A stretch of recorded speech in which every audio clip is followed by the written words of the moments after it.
What's up guys, Mizzo Frizzo here, and in this tutorial I'm going to be showing you how to load and unload sublevels within your level in Unreal Engine 5. So you can see I've got this platform here and a little hallway over here, and if I run through to the other end there is a platform also at this end, but what you don't see while I'm running through this hallway is that I have actually unloaded the platform from the other end. So once again, if I run through here, you'll see the platform is indeed loaded at the other end. If I press F8 to eject and have a look again, the other one has unloaded. So you can see this at work. If I just grab everything from my little hallway here and drop it out of the way, you'll see that I run over here, this platform loads, the other one has unloaded, and if I run back, vice versa. So this is basically an alternative to world partition. World partition you would probably use in an open world game, but in something more closed in and linear, this is a very efficient way of optimizing your game so that you're in control of what sublevels are loaded at any given time. So without further ado guys, let me show you how to do this. Alrighty guys, now very quickly before we get started, if this video is of any use or value to you whatsoever, please hit like and subscribe.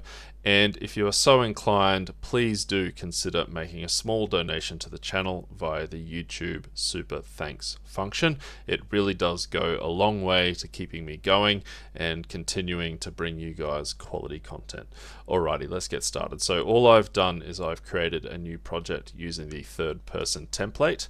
But I do believe that the third person template has world partition enabled by default.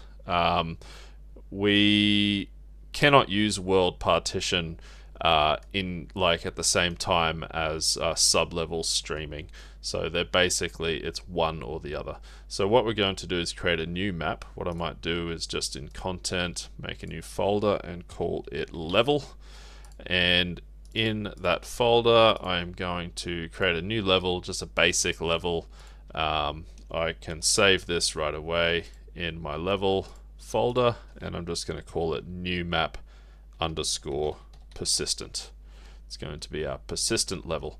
And this is something that you want to consider very carefully when you're doing your sublevels, is what actors you leave within your persistent level.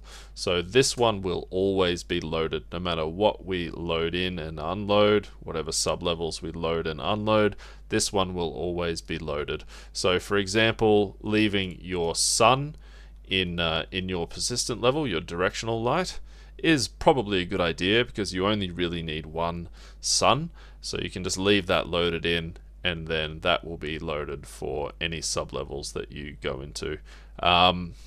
Something like a post-process volume as well is something that you might want to carefully consider. If you have a post-process volume with infinite bounds, then that will affect every sublevel. So you may want to do a post-process volume for each sublevel that you create. So we don't want actually any level to be basically loaded in. We don't want any persistent level. I'm going to leave the lights and the height, fog and sky atmosphere, etc. I'm going to leave all that in. But what I'm going to do is just create my first sublevel, and how I'm going to do that is I first need levels window, so I can go up here and click window and levels, and you'll get this levels window. I'm just going to grab this tab and I'm just going to dock it down here next to world settings. So I've got my levels right here.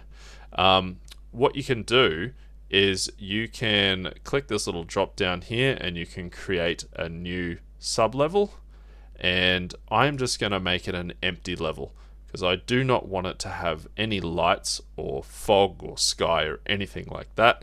I've got all of that in my persistent level, so I'm just going to create an empty level and I'm going to call it new map underscore sublevel 1, something like that. You can use whatever naming conventions will help you keep track of your project. So I'm going to call it new map sublevel 1, and now you can see it's been added over here in this levels tab here. What you can do is you can see it's sort of highlighted. It's the selected level, it's the current level. You can just double click any level and you will now be editing that level. What you can also do is click this summons level details, and it'll bring this level details window up. You can also just grab this, and I like to just dock this over here next to the outliner. And now whenever you select a level, a sublevel, you'll get these level details right here. So let's add something to sublevel 1. Let's just add something to stand on. So let's just add a cube, and I'm just going to make this a bit bigger. Whoops, camera speed. And where's my player start? Oh.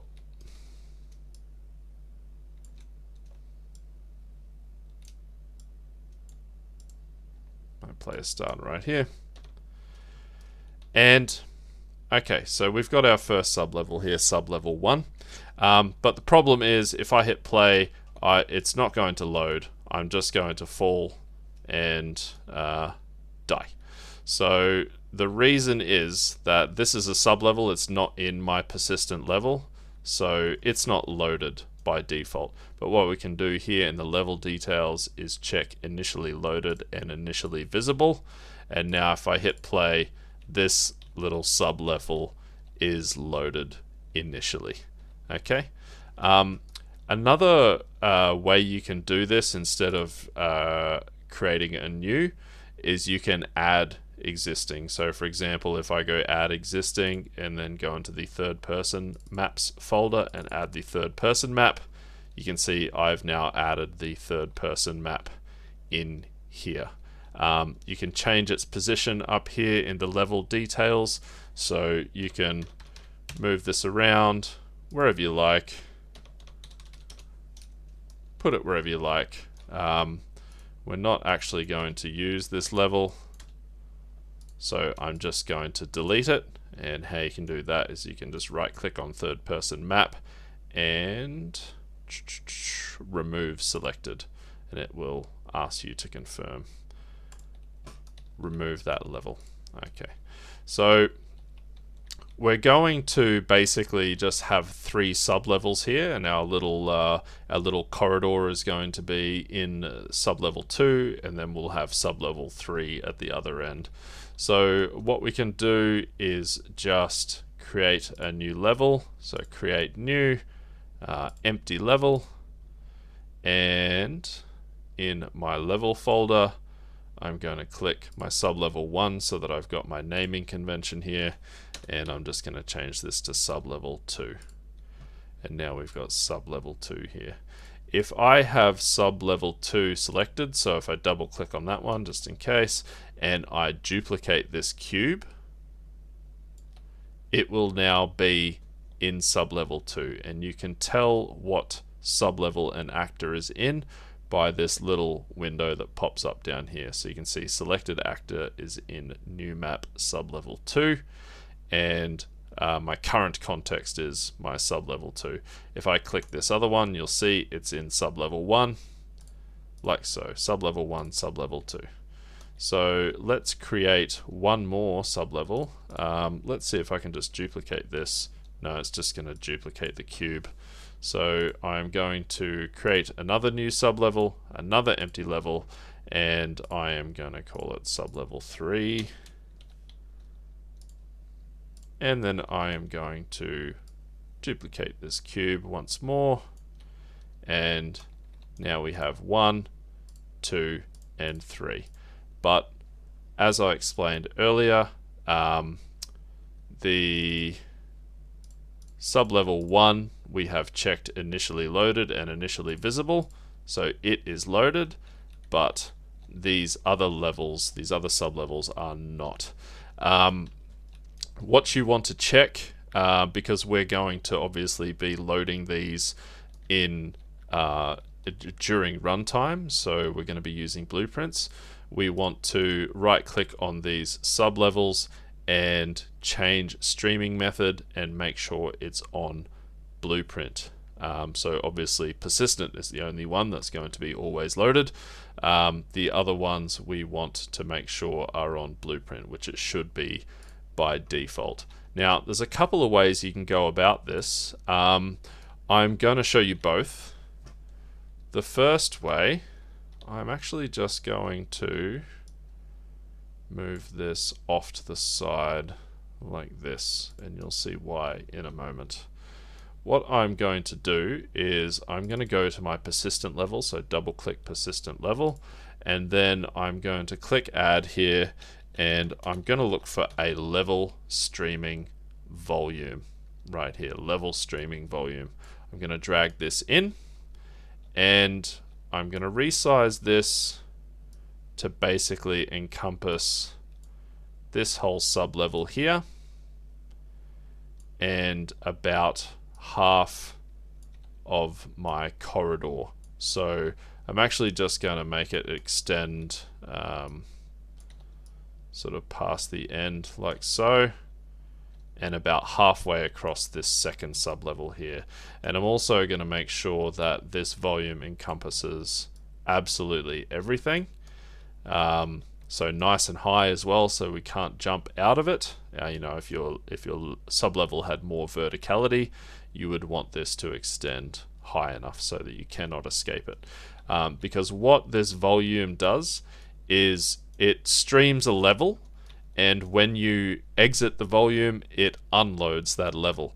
And how we want to add this to our sublevel streaming, so obviously this one is going to stream this first sublevel.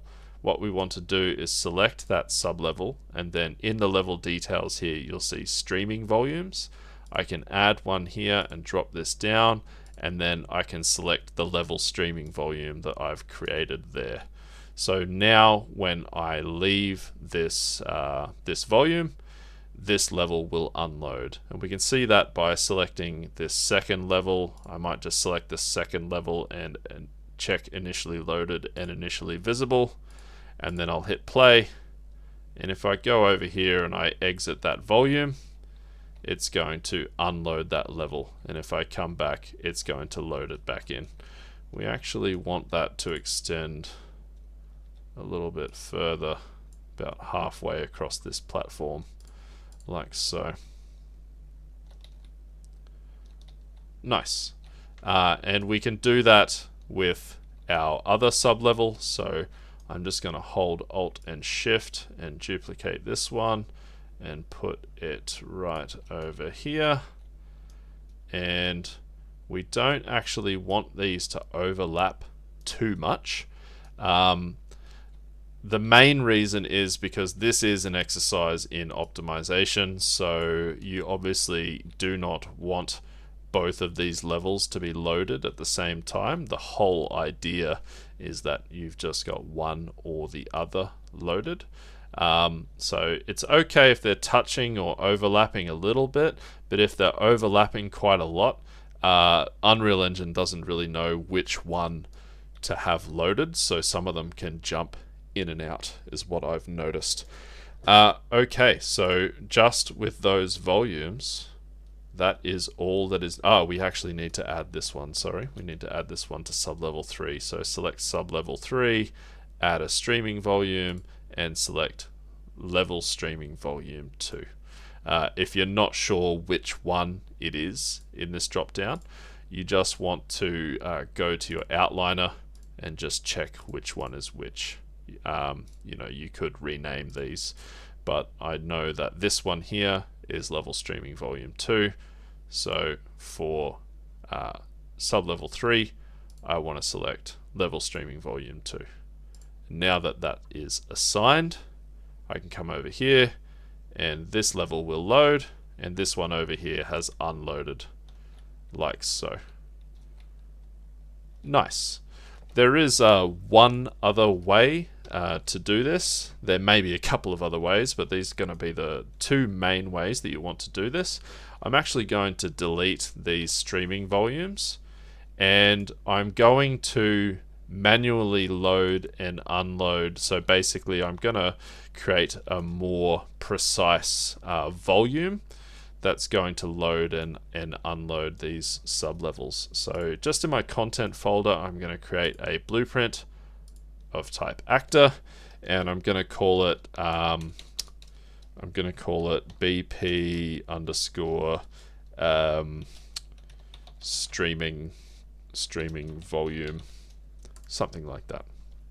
I'm going to open this up, and the first thing I'm going to do is add a box collision, and I'm going to call it load in box. Call it whatever you like.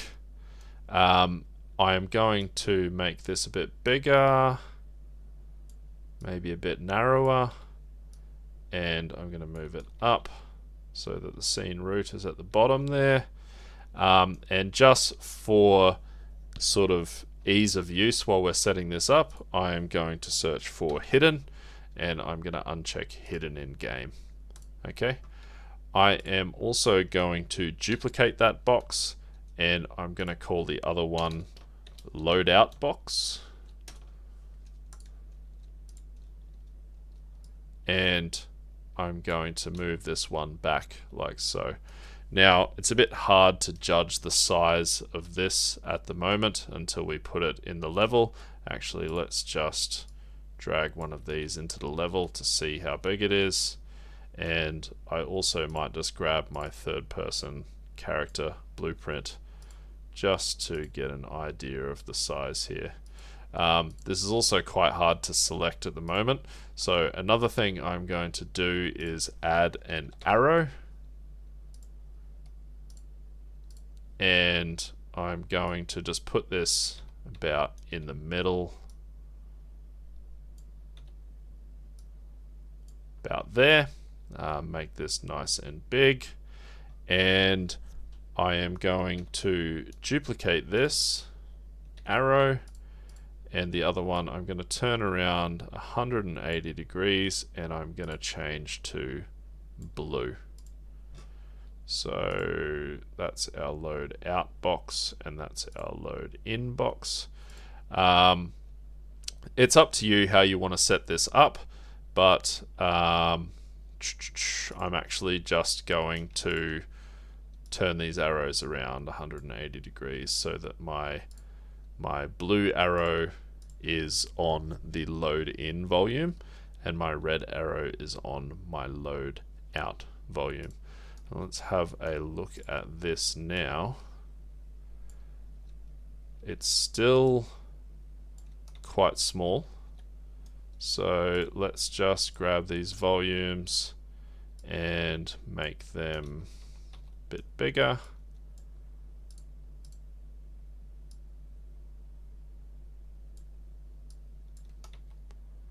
Like so. And that should be fine for a doorway. Yeah, that's nice and tall. There we go. Okay. And the next thing we want to do is create some logic for these to load and unload sublevels. So what we want to do on our load in box is we can select it, and if we scroll down in the details panel, you'll see these events here, and on component begin overlap, we can add one of these, and this is where we're going to load something in.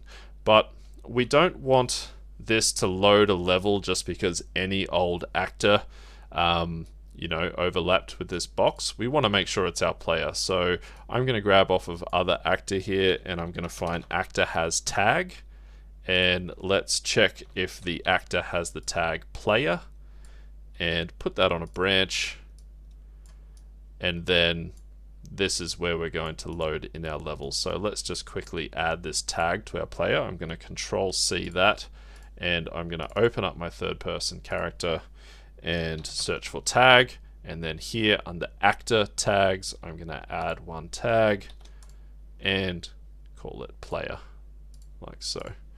Nice. So that's a nice little easy way to check that it's our player that's coming through. And on our load in on true, we are just going to search for load level by name, load level instance by name. That is not the one. Load stream level by name. Sorry about that.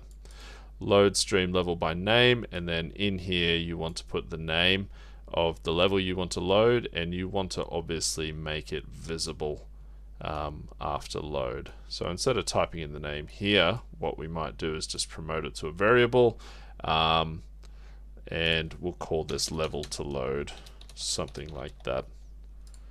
Level to load, and make it instance editable so that we can change this for every instance of this blueprint that we drop into our level.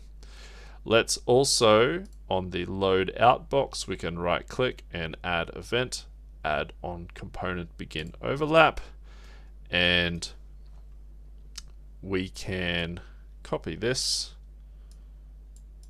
Make sure you plug other actor into the target here, and then here we are going to unload stream level by name.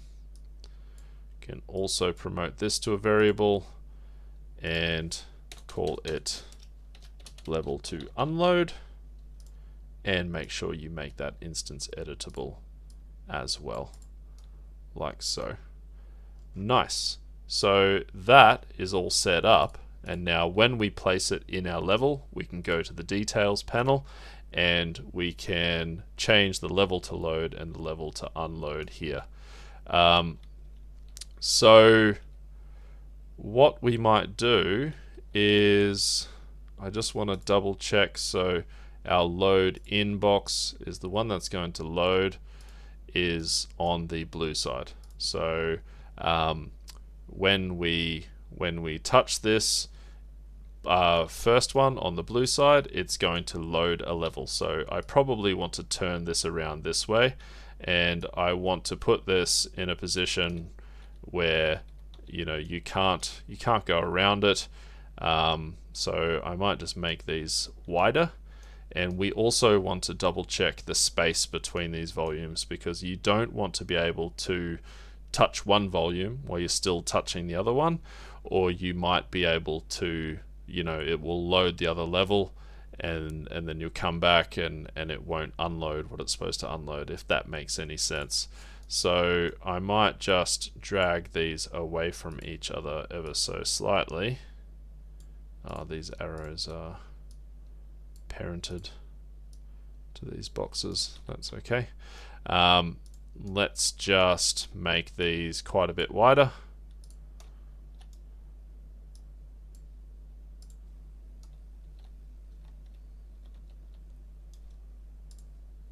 I know this is making my arrows pretty funky, but it doesn't matter too much. Alrighty, so when we go through this blue volume, what we want to do is load sublevel 3. So we can just check in our level folder here, sublevel 3. We can rename this and Control C to copy the name. And then here, while we've got this blueprint selected, over here, level to load, we can paste that in there. And level to unload is actually going to be the same, because if we come back this way, we want it to unload that level, if that makes any sense. Nice. So now what I can do is I can just hold Shift and Alt and copy this, move it over here, turn this around, make sure it's in the right spot. And now it wants to load and unload level 1. So I'm just going to change this to sub level 1. Now obviously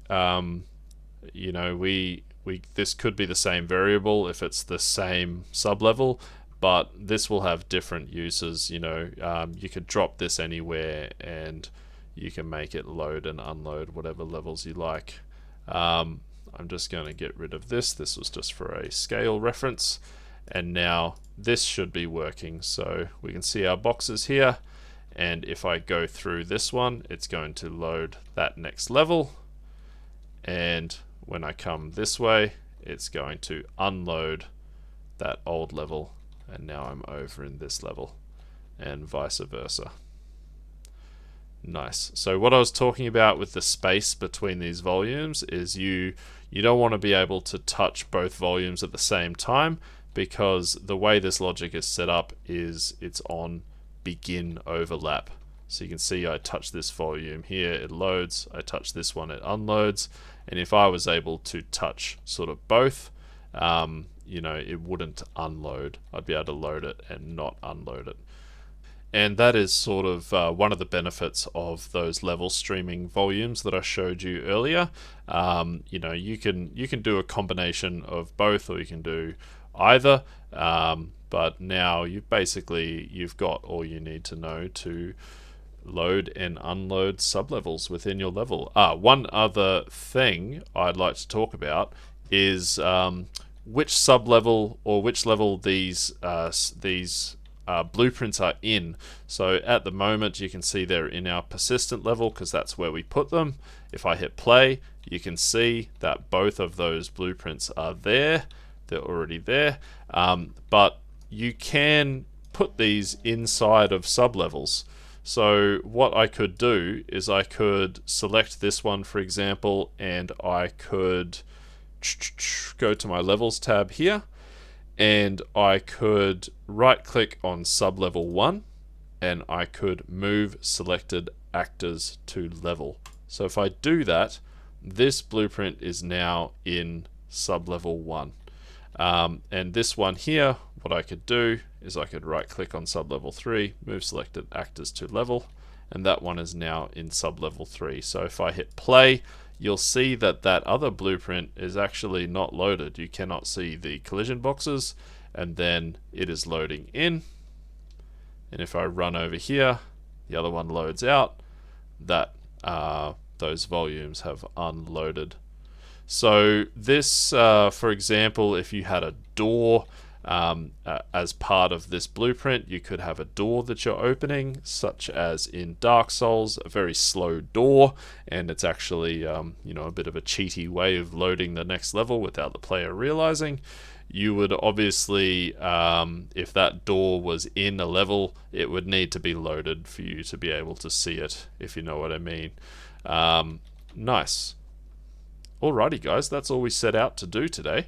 So if this tutorial has been of any use or value to you whatsoever, please hit like and subscribe, and I will see you on the next one.